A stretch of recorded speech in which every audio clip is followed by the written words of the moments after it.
Bienvenue à cette nouvelle vidéo, ici Marcelin. Je suis votre formateur tout au long de cette formation sur Excel. C'est la suite de cette formation dans son deuxième module qui est le module des formules, des calculs et des fonctions. Ici commencent les choses les plus sérieuses, d'accord? Et nous allons consacrer cette vidéo au traitement des textes, d'accord? Au traitement des textes et des dates. Alors, nous allons retrouver rapidement ce fichier. Voilà. Nous allons ouvrir ce fichier et nous avons ce texte. Ce texte qui comprend cette première colonne A et qui contient le numéro matricule des étudiants et leur nom. Après, nous avons le sexe, nous avons aussi le niveau. Voilà, ça n'a pas beaucoup d'importance. Nous avons l'année académique et je pense le campus, bon, ça n'a pas aussi beaucoup d'importance étant donné qu'il y a juste une valeur. Donc, je supprime, d'accord? Alors, nous allons commencer rapidement avec la première fonction qui est la fonction de concaténation.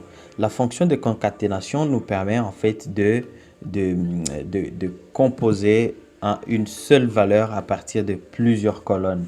Donc là, nous allons faire à partir de cette colonne, celle-là et celle-là et celle-là, nous allons créer une seule valeur. Je dis par exemple, on va donc mélanger les contenus de ces valeurs, on va avoir une seule valeur. Donc là, on commence toujours, ici nous sommes maintenant dans les formules et les formules commencent toujours par le symbole égal. Donc, on fait égal et puis on écrit concaténer, d'accord? Et puis, vous allez voir qu'on vous demande le texte 1, le texte 2, le texte 3, etc., etc., etc. Donc là, le texte 1 est représenté par la première cellule, point virgule. Il faut vraiment suivre la syntaxe telle que c'est écrit. On montre que après le texte 1, vous devez mettre le point virgule. Après texte 2, ainsi de suite, ainsi de suite. C'est-à-dire que tout devra être séparé par des points virgules. Donc, je fais texte 1 et puis texte 2 et puis texte 3. Comme nous en avons 4. Voilà, nous avons tout concaténé et vous faites égal. Donc, bien sûr, après avoir fermé la parenthèse, n'est-ce pas, il faut appuyer sur la touche Entrée sur le clavier pour obtenir le résultat. Et comme vous pouvez le voir, vous avez donc ce texte qui contient tous les contenus, n'est-ce pas, de toutes les colonnes qui sont là. Donc, vous avez d'abord le nom et puis vous avez bac 1 et puis il y a aussi M, bien évidemment. Il y a M quelque part ici. Vous pouvez voir M quelque part là-bas. Bac 1 et puis l'année académique. Mais il se fait que ce n'est pas vraiment très bien lisible. Donc, normalement, il faudra séparer ces éléments par soit des espaces pour que ça puisse être mieux lisible. Donc, je retourne dans ma formule, n'est-ce pas? Soit vous double-cliquez dans la formule, soit vous allez tout simplement là-bas. Je trouve que c'est plus facile d'aller là-bas. Donc, après donc, le premier texte qui est A1, n'est-ce pas? Qui est représenté par la cellule A1. Donc, je vais mettre un point virgule encore.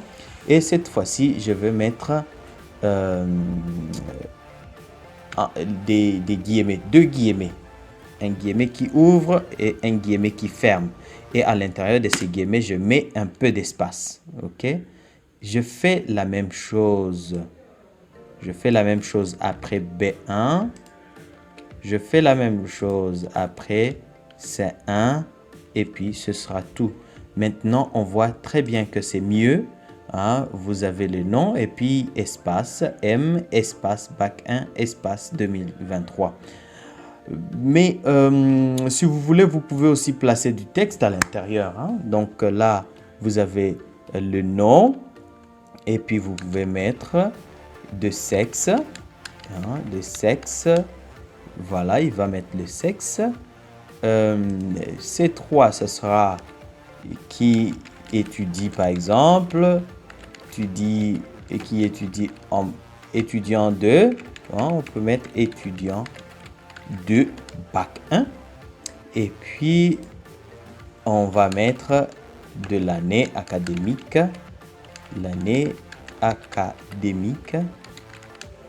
2023.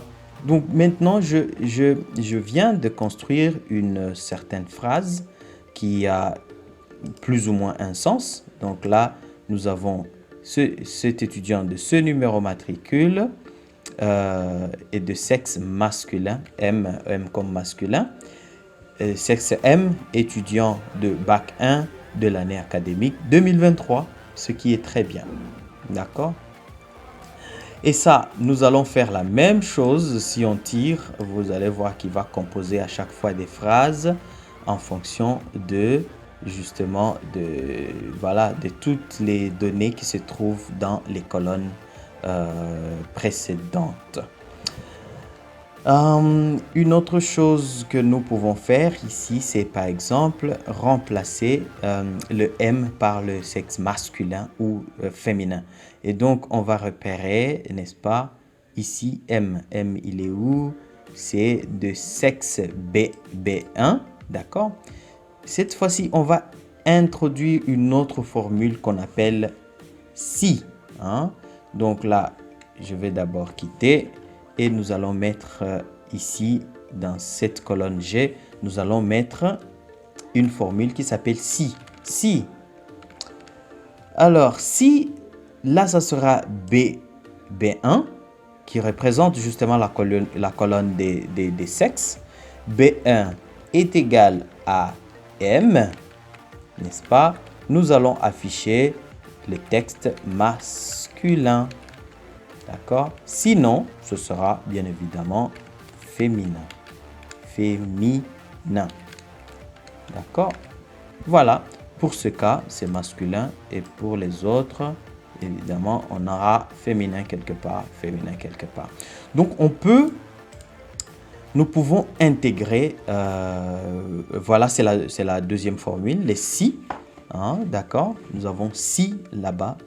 Et donc, ça sera la deuxième formule et on se retrouve pour la suite de cette formation, de cette vidéo, faire formation dans la vidéo qui va suivre.